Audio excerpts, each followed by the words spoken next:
Voici donc la liste des pays occidentaux qui ont bâti leur richesse sur l'esclavage des Noirs. L'esclavage a transformé des nations comme les États-Unis ou encore certains pays européens de petits pays à superpuissance économique du monde. L'Amérique à elle seule a détourné plus de 100 trillions de dollars grâce au travail forcé. Nous allons vous présenter 6 pays qui se sont enrichis malhonnêtement en raison du travail effectué par les Africains esclaves. 1. Les États-Unis d'Amérique. Plusieurs entreprises du Wall Street, telles que New York Life, JP Morgan Chase et la désormais défunte Lehman Brothers, firent fortune en investissant massivement dans le commerce des esclaves noirs, une activité économique à cette époque très rentable durant les 350 ans d'histoire de New York. Il faudra noter que l'esclavage fut si important pour la ville de New York, étant donné que l'une des municipalités urbaines était pro-esclavage au nord. Selon le magazine Harper's, les États-Unis ont détourné un montant estimé à 100 trillions de dollars, un véritable chiffre astronomique. Durant la période de 1619 à 1865, avec sans oublier un intérêt composé de 6%. Le deuxième pays est le Royaume-Uni, de la période de 1500 à 1860. Selon des estimations plus que modestes, environ 12 millions d'Africains furent vendus comme des esclaves aux Amériques. Dans ces seuls navires britanniques, 3,25 millions d'Africains furent expédiés. Ce voyage faisait les beaux rêves de certains, étant donné qu'ils étaient souvent très rentables. Par exemple, au XVIIe siècle, la Royal Africa Company pouvait s'offrir une esclave africaine, avec à l'appui des marchandises commerciales d'une valeur de 5 dollars, et ensuite les revendre aux Amériques à 32 dollars, ce qui faisait un bénéfice net moyen de 38% par voyage. Le troisième pays, la France.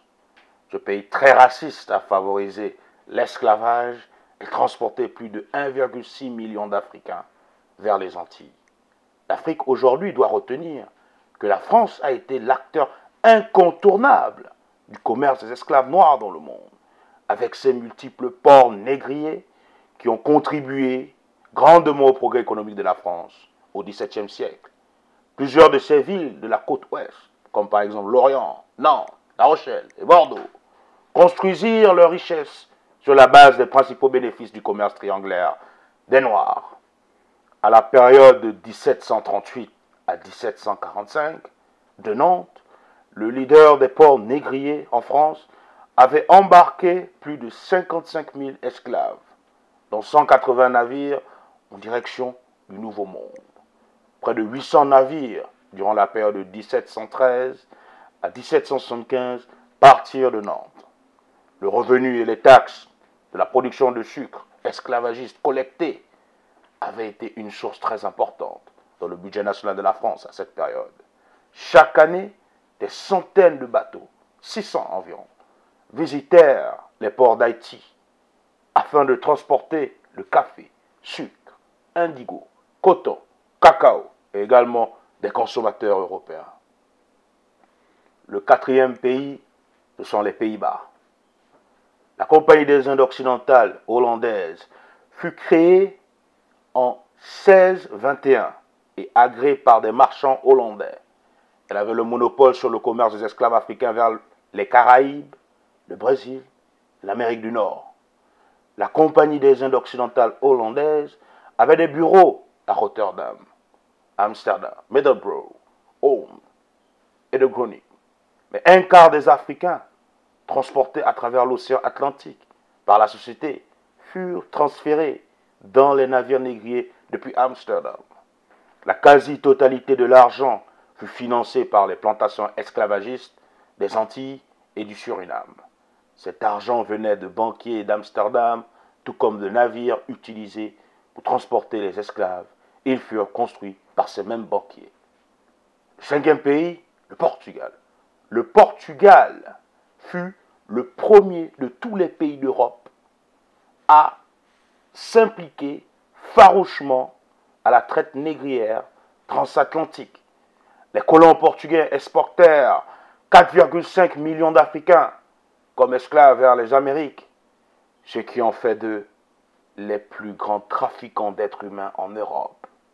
Le travail forcé des esclaves était la force motrice de la croissance de l'économie sucrière dans l'ex-colonie portugaise, notamment le Brésil.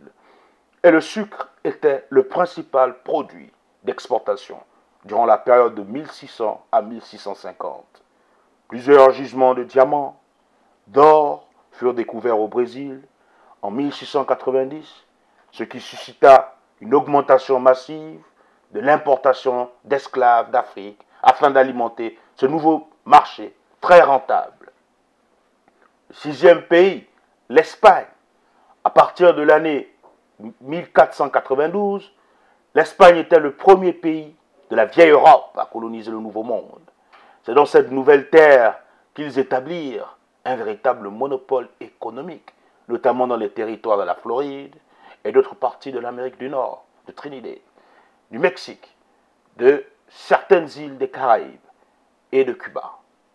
Les populations autochtones qui vivaient dans ces colonies mouraient pour la plupart des maladies ou d'asservissement, voire de massacres à ciel ouvert, de sorte que les colons espagnols furent forcés de compter de plus en plus sur le travail fourni par les esclaves africains pour une meilleure gestion de leurs colonies. Ces 6 pays cités ont construit leur économie sur la base du commerce des esclaves des Africains. Il semblerait que pour le moment, les Africains ne peuvent pas réclamer des dédommagements portant sur les dégâts de l'esclavage dans le continent africain ou encore sur l'Africain. Pourtant, les Juifs fabriqués ou les Khazars ont le droit de réclamer leur part de dédommagement portant sur le désastre communément appelé l'Holocauste. Est-ce le 2 poids 2 mesures? Un jour, tout ceci prendra fin et les peuples d'Afrique reprendront le leadership de ce monde.